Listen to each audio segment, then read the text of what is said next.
Hey y'all, my Reddit post of my Oscilivisualizer, this guy specifically right here with the rainbow colors, got enough traction that I felt it warranted a video to explain it to you guys, and I mean, any excuse to like let out some hot air, right? Um, so here's the blue guy. This is the busted dude. First off, like, don't go tearing this shit up if you don't know what you're doing. Please don't. Like these colorful wires, they won't really hurt you, but that big chunky red one right there is high voltage right here. That usually goes right there, and that will kill you. If that crosses your heart, you're not hoping, you're dead. You're not hoping to die. You're fucking gone. So just make sure you know what you're doing. All these capacitors need to be discharged before you touch them. You can discharge them with your soldering iron, or maybe you can't. Do your research, you know? Check it out. I'm not an electrical engineer. You're probably not an electrical engineer. I don't know if an electrical engineer is actually qualified to tell you whether they can or not, but that's the big word that I'm going to use.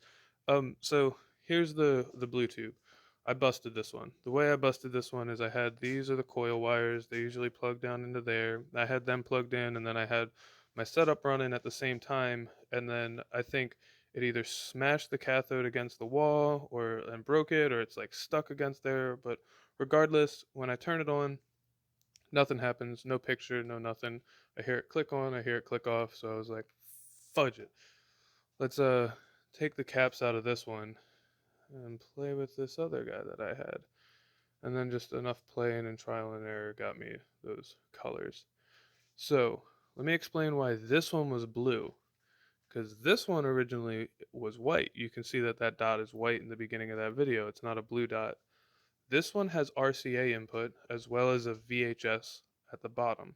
So you know when you turn one of these old guys on and it goes to channel 3 and it's like a blue picture? That's the cathode pointing a blue dot onto the front of the screen, that nice light blue dot. And that's why my dot was light blue in the beginning of that Reddit video, because it was just scanning, and then if it was moving from top to bottom of the screen, panning across it at 60 frames per second, it would look like that blue screen. But instead, since I have it just swirling around, it's just a swirly blue dot.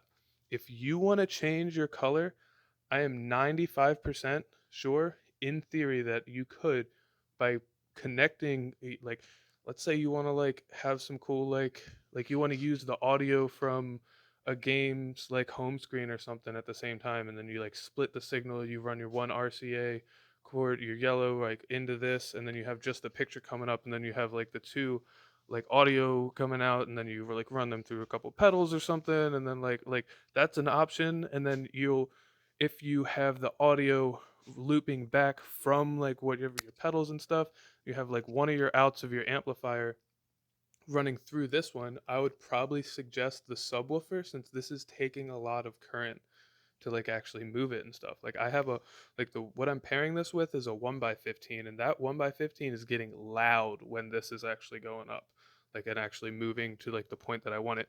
That's why in that video it's like late at night, like the when you see the rainbows, the actually the RGB. I am just like this is how it's set up right now. It's just the Oscilivisualizer. I don't have the Speakon for the 1x15 hooked up. I'll probably put some with like actual audio up at the end of this video.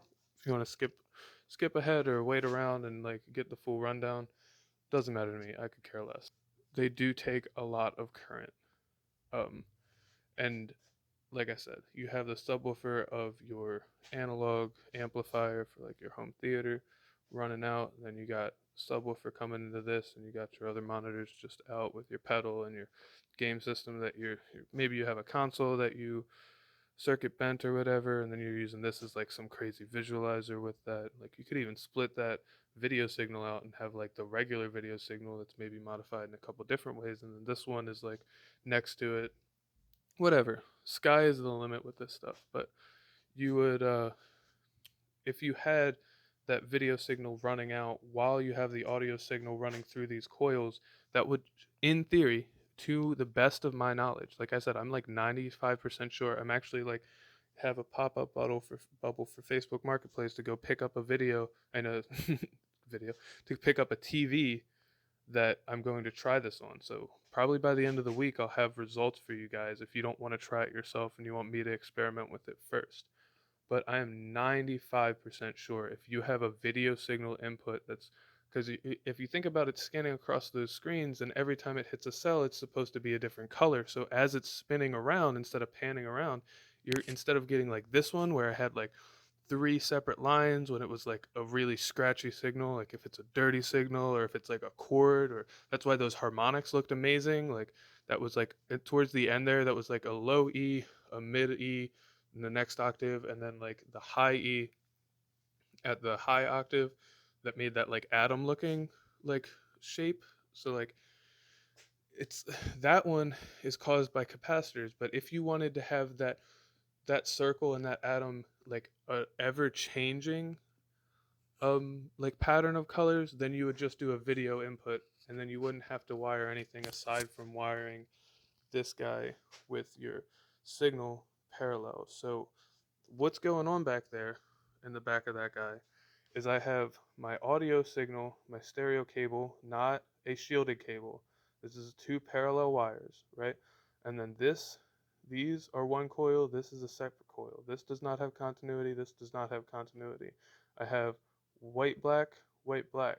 The cable is stripped in two separate spots, and then the audio signal is modifying both the X and the Y at the same time, and that's creating that circular pattern. I don't know if other people have gotten that. I'm kind of new to circuit bending, like to get that like circular. So if you've done that and you just want to get colors on it and you have a coax input, not an RCA input, then what you would do is to this separate coil, since there's three coils on here, pretty sure there's three coils. See, one, two, maybe this one has two, but that one has three, and it might not work on yours. Who knows? But I couldn't check this one because, like I said, I blew it up when I was trying to run these guys together. I had this guy plugged in, and I had my stereo cable running through here. Tried to run it at the same time because I was like, oh, if this is plugged in, it'll change the color of the dot because it'll be trying to get a video signal. But no, this just controls the coils. Don't be like me. Learn from my mistakes. Just fucking cut this shit off. You don't need this anymore. Just run off of these pins. They're nice, they're big, you can hook a bunch of different stuff up to it. They're hard, you can solder to them. So, like, just play around with these guys is my advice. So, if like it's smack the coil, I wasn't able to check the video RCA out. I don't have a coax converter. If you had an antenna, even like a digital antenna converter that's just laying around, or maybe your TV has one built in, then that would also change that signal, and then you would just have to go through here, and then boom, you're good. I've also played around with seeing if I can played around with the idea of seeing if I can find the amplifying circuit. It's probably just this guy up here, and then tap into that with my audio signal, and then have this output that would normally go to this speaker, have that run into there, and then control that, like basically turn the volume all the way up on the TV, and then have that be like what makes it so that I don't have to have my 1x15 on so loud, right? I don't know. I'll get back to you on that one. We'll see. Subscribe or some shit. Like, cause yeah, sure. And ring the bell. Ring my bell. Sorry. I mean, I think that's pretty much everything on this one. We'll go to this guy and see like what I did with the capacitors exactly, and then I'll show you also the wiring. So I have a bass amplifier here for my bass cabinet, and it normally was. Let me plug my 1x15 back in because I'm gonna play some stuff for you guys and annoy you later. So I normally have this PA cabinet running parallel to my bass cabinet just to get a little bit higher, like the high end and stuff for the actual guitar when I'm playing the guitar and not the 6-string bass, like. And then, so because I have those two outputs, I took one of the outputs, right, and then I connected the Speakon adapter, right. I connected that in to this guy in parallel, right, right. So there's two separate coils routed in parallel with the same input wire, right. So both of those are getting the same signal and all. I mean, maybe a little bit lower because it's got. I don't know how electric works. I don't know how this shit. I don't know what would happen if I flip flop those two, or if I flip flop these two. Who knows? Maybe it would be a little bit rounder. Maybe I'll do that later. Who knows? But so I took these giant capacitors. This thing is like 3/4 of an inch by 2 inches. And there's the values. Here's the values of this guy. Right? So they're both running to one of these middle pins. And I think that it's 3 coils. I think that's one coil, that's another coil, and then down here is a third coil, right? And I think that that's the reason why I'm getting that elongated ellipses and not the wider one. And I think that these capacitors running to this one is making this discharge in a way that creates that like striation of the dot, and that creates the separate colors in parallel to what it is, because I think it's like creating like a little like a vibration parallel to the actual oscillation. That's the theory. I really was just soldering shit onto here, like literally the chunkiest capacitors that I could get. There we go. I started with this guy, this teeny tiny guy here. Let's see, this is, yep, that guy. Moved up to this guy. Right, that's right. Yeah. Moved up to this guy, right? And then this one created like a really dope double helix pattern that I really liked. It looks a little burnt, but I think that's just from being in the TV and running. It's actually, as long as the top isn't busted out, you should be good with these. I don't know. I'm not an electrical engineer. Don't listen to me. And then I found this guy, which is, like I said, is fucking huge. And then same thing with this. And I ran those paralleled. That's how I got those rainbow colors. Now, if I had a RCA to coax converter, I'd probably run an input parallel to that, like, and then get like changing in the colors. Like maybe I could get it to like maybe shift and move around at the same time. Who really knows? It's gonna be the fun. That's why I'm gonna go hit up this person on Facebook Marketplace. That's apparently I'm the only one going to buy their CRT, so they're gonna get ripped off. So, yeah, I guess that's pretty much it. There's gonna be me fucking around on it for a hot second. We'll see. All right.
any questions, leave me a comment.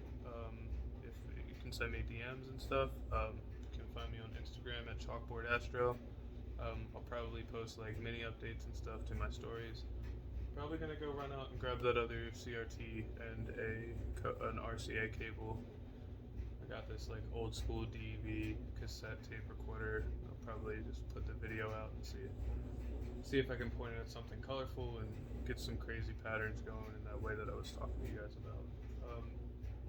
Aside from that, I hope you enjoyed this video. Let me know if you did. Let me know if you didn't. Questions, comments, concerns, something that you're working on that's parallel to this, or something that you're working on that's perpendicular and intersects in some way. Let me know. I'm really just getting into this and really liking it. Like working through this, I think I'm probably gonna bend that ToneWorks pedal a little bit, just to get like that other wah in there, like maybe on the mixer to like control my mix a little bit, give me a little bit of variable. But you don't care about that. Have a good one and break something in a creative way.